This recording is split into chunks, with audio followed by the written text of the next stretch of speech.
Fala rapaziada, tudo certo? Um grande abraço a todos, de volta para mais um vídeo aqui no nosso canal.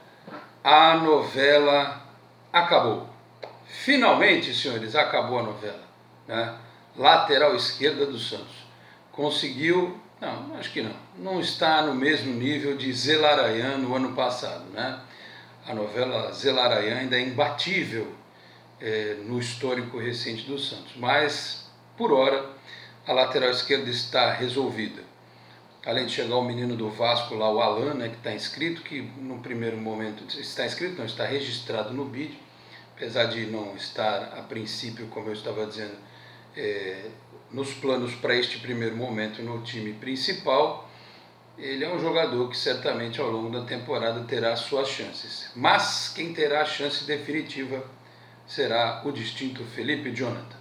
Depois de muita polêmica, muita discussão, muito papo sobre empréstimo, sobre falta de recursos, o Santos foi lá, deu um jeito, acho que o Pérez foi lá no banco, assinou uns papagaios e coisa e tal, e depositou pela manhã os 6 milhões de reais referentes à multa rescisória do jogador que estava preso ao Ceará, apesar de já estar aqui treinando há alguns dias. Então, terminada esta novela, o Santos agora tem um novo lateral esquerdo, jogador de potencial, em quem se acredita muito, e por hora segue negociando com o Jorge.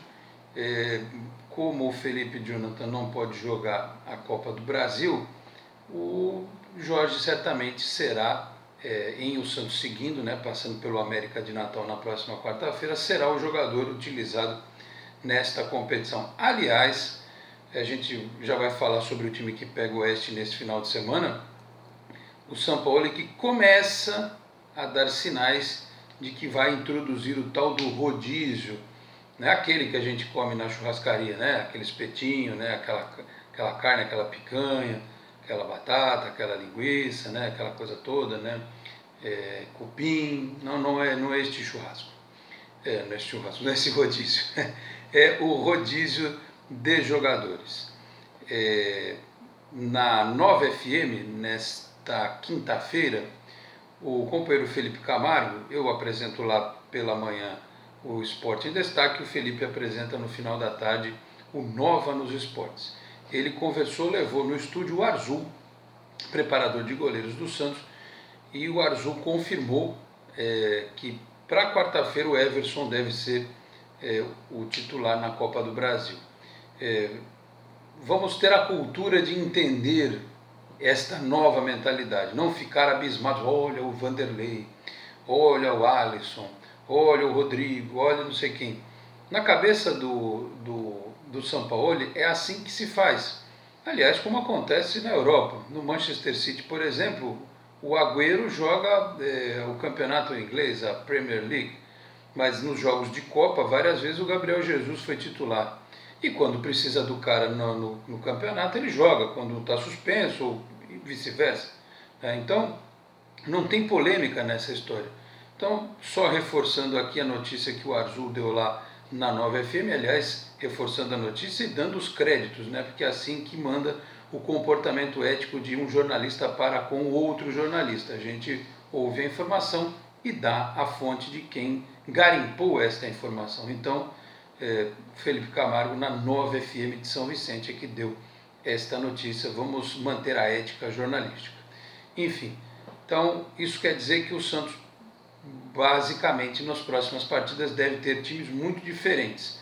Deve ter um time contra o Oeste neste sábado, um time contra o América na quarta-feira e depois no final de semana que vem ter o clássico contra o Corinthians. Inclusive, já que eu citei o fim da novela do Felipe Jonathan, o Santos acabou completando a sua lista de inscritos no Campeonato Paulista. Eu até comentava de manhã no programa na Nova, inclusive, que talvez, por que não, o cara está treinando, ganha muito, poderiam incluir o Brian Ruiz, né, que andou treinando como falso 9 e tal, o Santos precisa de um 9, o Santos poderia eventualmente usar o Brian Ruiz nessa função.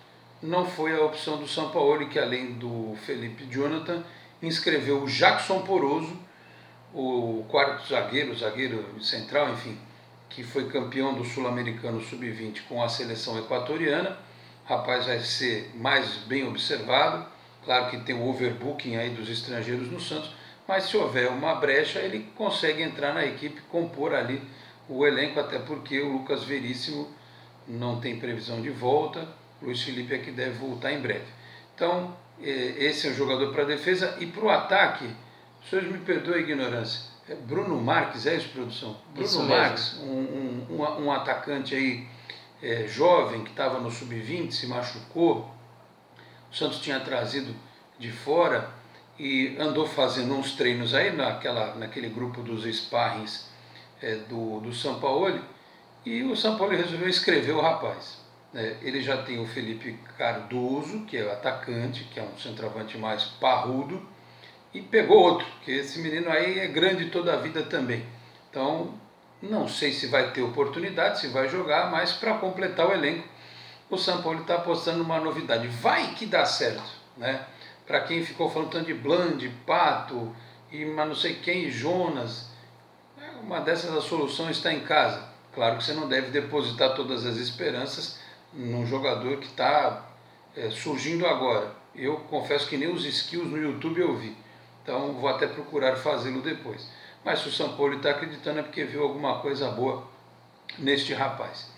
E então, completando este pensamento a respeito de mudanças no elenco, escalações para o futuro, para este sábado, pelo que eu li, e também dou crédito à informação ao jovem Lucas Mussetti, nosso companheiro jornalista da Gazeta Esportiva, que apurou o time titular que deve ir a campo, repito, contra o Oeste.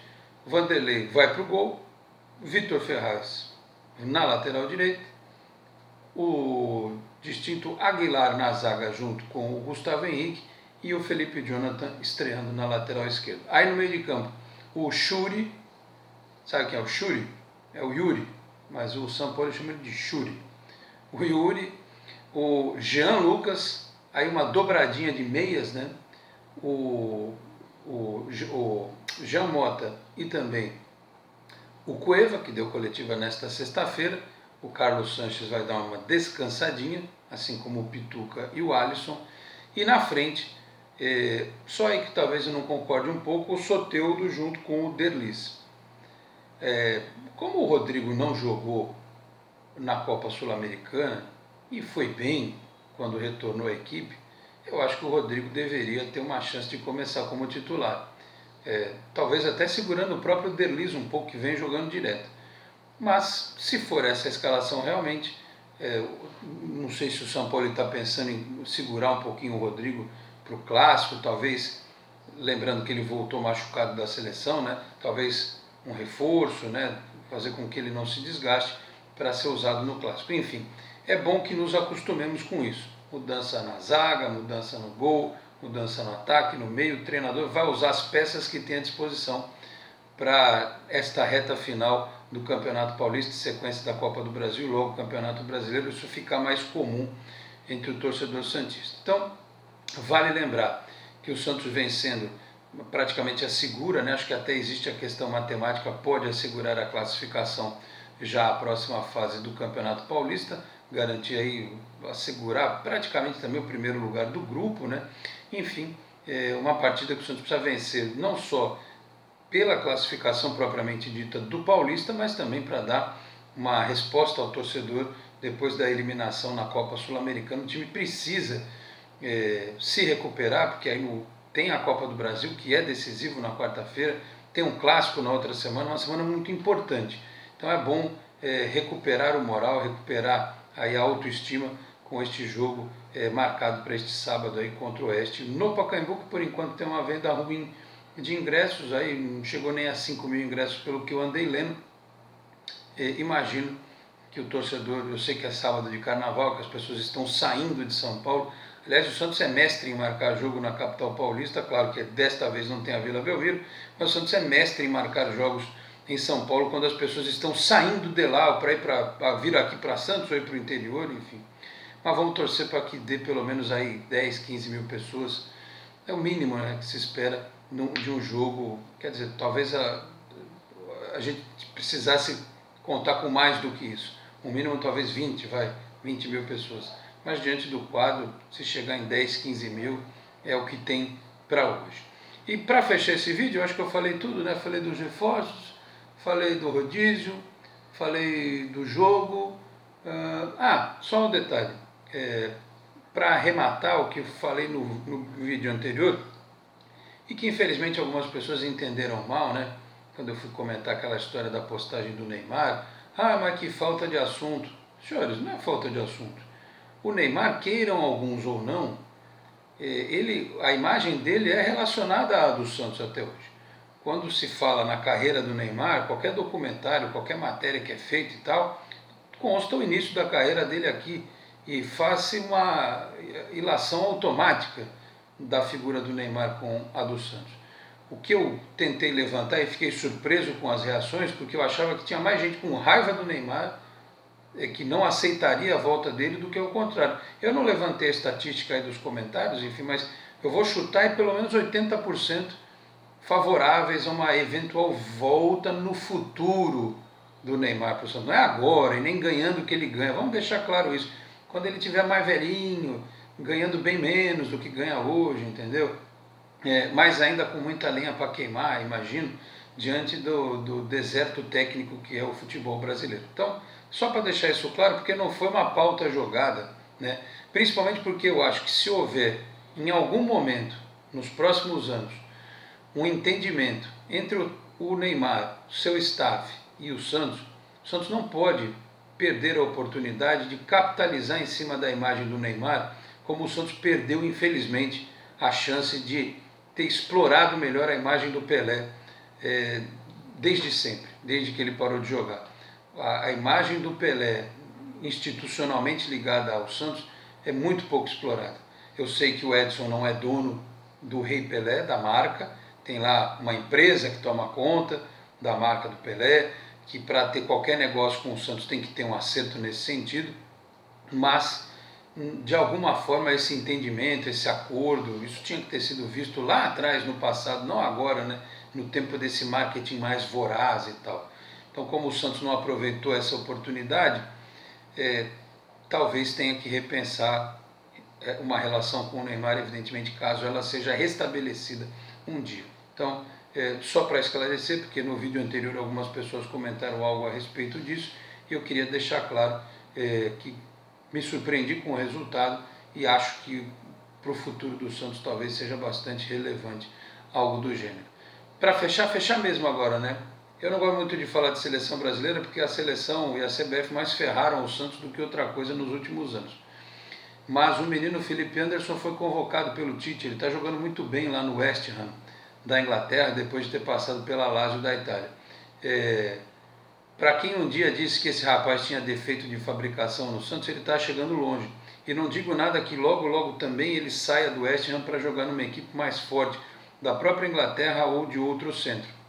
Ele é um fenômeno da bola? Não é um fenômeno da bola. Mas com todo respeito, tem jogador aí que é muito mais badalado do que ele e que joga menos. É uma questão mais dele se impor. E prova mais uma vez, o Felipe Anderson, como tantos outros, que às vezes a torcida pega no pé de determinados atletas, fala, mas o cara é ruim, como é que pode estar jogando, não sei o que, técnico escala, entra técnico, sai técnico, o cara continua jogando e o cara é ruim, manda embora, dá de graça. Aí passa um tempo, o cara estoura e os caras ficam depois dizendo, tô com cara de tacho. Aí a gente fala, tá vendo? O cara era bom e vocês cornetaram, o cara foi embora. Espero que não aconteça com nenhum dos jogadores que estão no Santos hoje em dia. Por exemplo, o Yuri é alvo de muitas críticas, né? Se o São Paulo está escalando é porque confia nele. Tem gente que também fala a mesma coisa do Yuri Alberto. Vamos aguardar, vamos dar tempo ao tempo para que ele tenha uma oportunidade e não sair do Santos, como saiu o Diego Cardoso, que agora tem um papo aí, né? O Diego Cardoso, só sair do Santos para chamar a atenção, e que eu estava até vendo agora há pouco o jogo do Guarani, já meteu mais um gol no Campeonato Paulista. Quer dizer, o cara precisa ir embora daqui, muitas vezes, porque o pessoal pega no pé e tal, o cara não tem chance, e aí fora ele se dá bem, e o Santos procurando inclusive atacantes, né? É bom que se diga. Muito bem, meus amigos, é isso, acho que já me estendi demais. Quanto tempo está o vídeo aí, produção, já viu? Tá com? Quase 15. Ixi, é muito. Vou deixar vocês sossegados para aproveitar aí até a hora da partida, porque, só lembrando, terminada a partida, a bola parou de rolar lá no Pacaembu para Santos e Oeste. Vamos dar aquela olhadinha nas entrevistas pós-jogo, dar uma lidinha numa coisa ou outra e depois voltaremos com mais um vídeo analisando a sequência do Santos no Campeonato Paulista, o jogo com o Oeste neste sábado, tá certo? Agradeço a todos pela audiência, muito obrigado pela companhia. Você que não é inscrito no canal, por gentileza, é uma coisa rápida, é simples, é só ir lá e pimba, apertar o botãozinho, você já está inscrito no canal. E também indique para os amigos, será uma alegria recebê-los. Curta nosso vídeo, acione também o nosso sininho para receber as postagens, reforçando, volto neste sábado, logo depois de Santos e Oeste no Pacaembu, tá certo? Um grande abraço a todos e até lá. Tchau, pessoal.